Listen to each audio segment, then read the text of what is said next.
Sorry, I'm not gonna cry.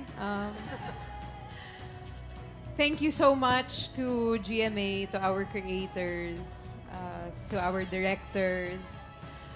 Thank you so much to all of the bosses and also everyone here on stage with me. Thank you for this once-in-a-lifetime opportunity to be a part of this show and in this way. Magpa-plug ba? Nag-message. Hindi. I just wanted to express talaga my sincere gratitude and thankfulness for this opportunity. And gusto ko lang sabihin sa lahat na ipagtanggol nyo na ang inyong mga mundo dahil parating na ang lamig. Thank you so much, Ms. Rian. Up next, we have Kelvin Miranda. Ayun, syempre, unang-una po, maraming salamat po sa GMA. Uulitin ko po sa pagkakaluklok niyo po sa akin dito sa kinaroroonan ko ngayon, kinalalagyan ko ngayon. At ito pong sangre na to ay mamarka po sa puso ko mula ngayon hanggang katapusan. Dadalhin ko siya sa labas ng mundo. Ipagpapatuloy ko ang aking misyon na mag-inspire ng marami pang tao. And gusto ko lang din magpasalamat sa mga naunang sangre na kung hindi dahil sa inyo, hindi kami matututo, hindi kami magiging matapang para gampanan ang aming mga gampanin na kailangan namin. Ayun, napakarami kong natutunan sa show na to. Hindi lang sa loob, sa paggawa, ganoon na din sa personal kong buhay na nagpapatibay sa akin. Kaya maraming salamat po. At June 16 na po, sangre. Ayan, abangan niyo po. Napakarami pong kwento na handog sa inyo ng sangre. Maraming salamat po. Thank you, Kelvin. Up next, we have Angel Guardian. Magandang hapon po sa inyong lahat at salamat po sa oras ninyo ngayong araw. Unang-una po sa lahat, of course, gusto ko pong magpasalamat sa napakalaking tiwala ninyo sa akin. Nagampanan yung character ni Dea more than I believe in myself. And until now, sobrang surreal pa rin sa akin. Hindi pa rin ako makapaniwala na andito ko, na pinapangarap ko lang to. Actually, hindi ko nga ever naisip na magiging tagapangalaga ako ng brilyante. Ng kahit anong brilyante. Naglalaro lang ako nung bata ako bilang amihan. At ngayon nandito na ako. Sobrang natupad yung childhood dream ko. And thank you so much po. Hindi ko ma-express sa words kung gaano po ako nagpapasalamat sa mga writers po natin, sa mga bosses, at sa lahat po ng bumubuo ng Encantadia. Alam ko na hindi po naging madali. Sobrang dami pong sakripisyo, disiplina, lahat po ginawa namin para po mapaganda itong show. At salamat din sa mga sangre noon na tumulong din sa amin. Maraming salamat. At sa lahat ng bumubuo ng Encantadia, sobrang nagpapasalamat po ako mula sa puso ko. At nagpa-plug din po ako, June 16 na po, ang Encantadia Chronicles Sangre.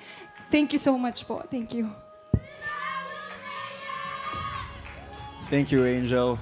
Next, we have Faith De Silva.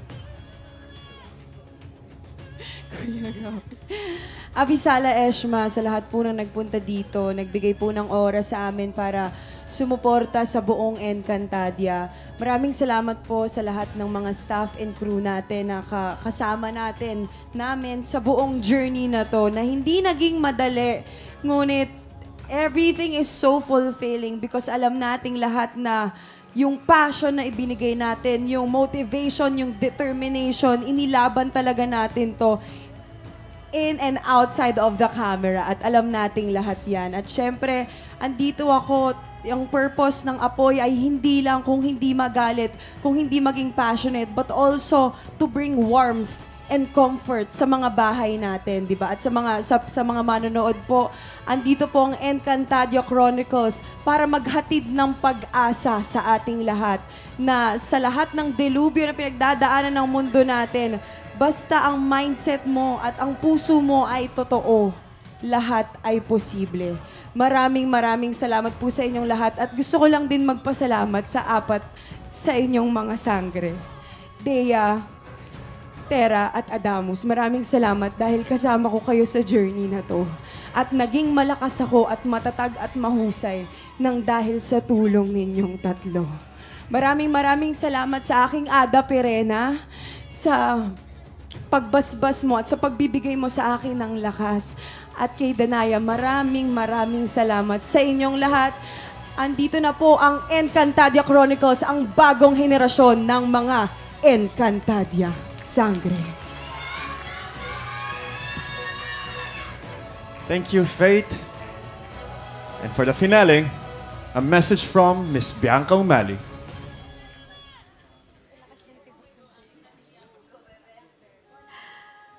Avisala po sa lahat po ng mga nabubuhay na nilalang dito mula po sa mundo ng mga tao at sa mundo ng Encantadia. We cannot emphasize more how much of a journey it was to create this project. This was 2 years of our lives. At hindi po biro yun. 2 taon po yun na ito po ang priority ng mga buhay namin. 2 taon po yun na ibinuhos namin ang lahat ng paghahanda namin, ng oras namin, just to make everyone proud. Finally, andito na po kami sa harap ninyo. Nakatayo at naninindigan that we will not disappoint you. Nagawa po namin ang Encantadia Chronicles Sangre, na ang Encantadix po ang nasa puso at nasa isip naming lahat. I know we have been saying that us actors, this is opening so much doors for us. At nagpapasalamat kami na nandito kami. Pero hindi lamang po ito para sa amin. We dedicate all the hard work to the people off camera.